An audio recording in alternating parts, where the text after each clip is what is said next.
I dag der har jeg taget 3 forskellige eksempler på, hvordan man kan lave fejl, når man laver sin teststrimmel. Og grunden til, at jeg tager de her fejl med, det er for at vise, hvordan man undgår dem. Fordi at hvis man laver sin teststrimmel forkert, så har man ikke et særlig godt udgangspunkt til at finde ud af, hvor lang tid et billede skal fremkaldes i sit mørkekammer. Så en god teststrimmel gør, at vi har et godt udgangspunkt.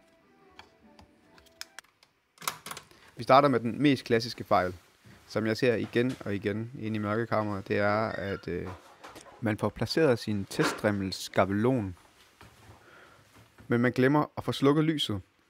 Og man kan se, når jeg skubber papirstrimlen ind her, så bliver den eksponeret for lys, og så får jeg slukket, og nu begynder jeg med at lave. Men allerede nu, så er min teststrimmel eksponeret for lys, så det vil sige, at den er allerede blevet mørkere end udgangspunktet, som vil være, at den var helt ueksponeret. Så jeg ved, at når jeg kommer ud med den her, så har den allerede fået mere end de 4 sekunder, som er det første flap, som vi lægger ned. Og det gør, at hele teststrimlen bliver mørkere i sidste ende. Og den måde, man opdager det her ved, det er tit, at når man kommer ud fra mørkekammeret, så kan man se, at ens teststrimmel er meget mørkere, eller næsten helt sort, alt efter hvor lang tid den har fået, inden man begynder at lave selve teststrimlen.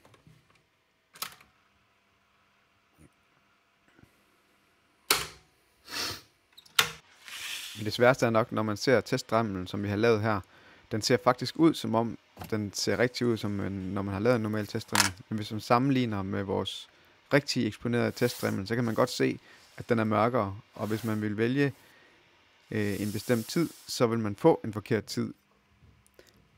Den anden fejl, som jeg ser tit i mørkekammeret, det er det her med, at man i stedet for at fjerne sin skabelon, så lægger man, altså sin papirskabelon, så lægger man sin teststrimmel skabelon ovenpå selve skabelonen til ens papir.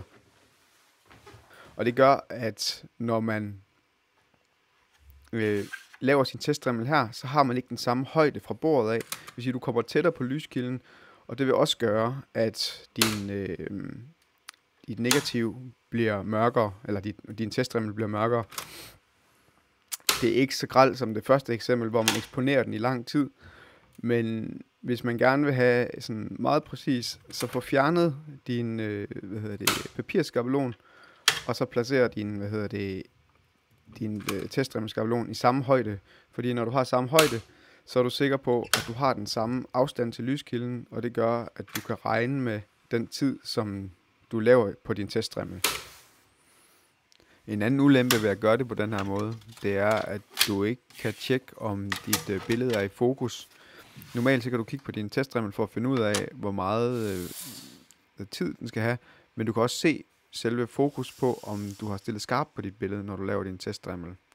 Men som du kan se her, så er motivet større på det billede, vi har eksponeret. Det er ikke skarpt, og en lille smule mørkere. Hvis du kun skal finde ud af, hvor lyst det skal være, så går det nok, men jeg vil ikke anbefale det. Det sidste eksempel, jeg vil vise her, det er også en klassiker inde i mørkekammeret, og det er nok der, hvor det er mest tydeligt at se på negativet, hvad det er, der er gået galt. Nu siger jeg negativet, jeg mener selvfølgelig teststrimlen. Det er, at vi gør alting, som vi egentlig skal. Vi får sat vores slukkelyset inde, vi får sat vores papir i, og vi langt hen ad vejen gør vi måske også det helt rigtige, at vi får tændt vores lys på de 4 sekunder til at starte med. Får kørt den første flap ned. Giver de næste 1,6 sekunder. Men så kommer man til ved en fejl at skubbe til selve skabelonen her. Og det gør, at motivet rykker sig. Og det gør, at man kan godt se, at man rykker nogle steps, men det er svært at vurdere, om det er den rigtige lysstyrke, som man får.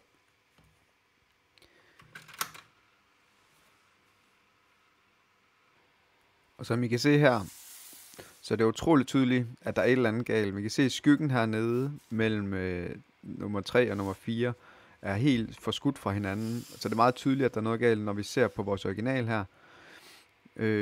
Og det er svært at vurdere, hvad skal man egentlig eksponere efter, når man har den her dobbelt effekt. Og så må vi endelig slutte af med at se, hvad man gør, når at man skal gøre det helt rigtigt. Vi har fået placeret den, inden vi gør det her.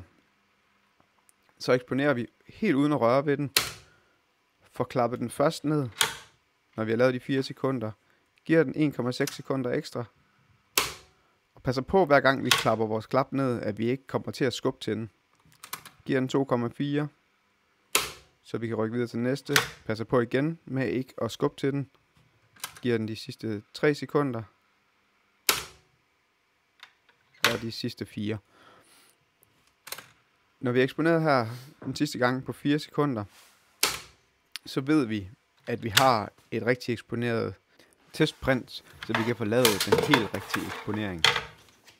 Jeg håber, at den her video den kan hjælpe dig til at lave et rigtig godt teststrimmel, sådan at du undgår, at du enten får eksponeret den, inden du begynder at lave teststrimmelen, at du ikke lægger din testskabelon ovenpå, eller at du kommer til at rykke din skabelon. Men få lavet den rigtige, få ned i den rigtige højde, eksponeret lige det, den skal eksponeres, så du kan bruge den på sigt til at lave et rigtig godt eksponeret billede.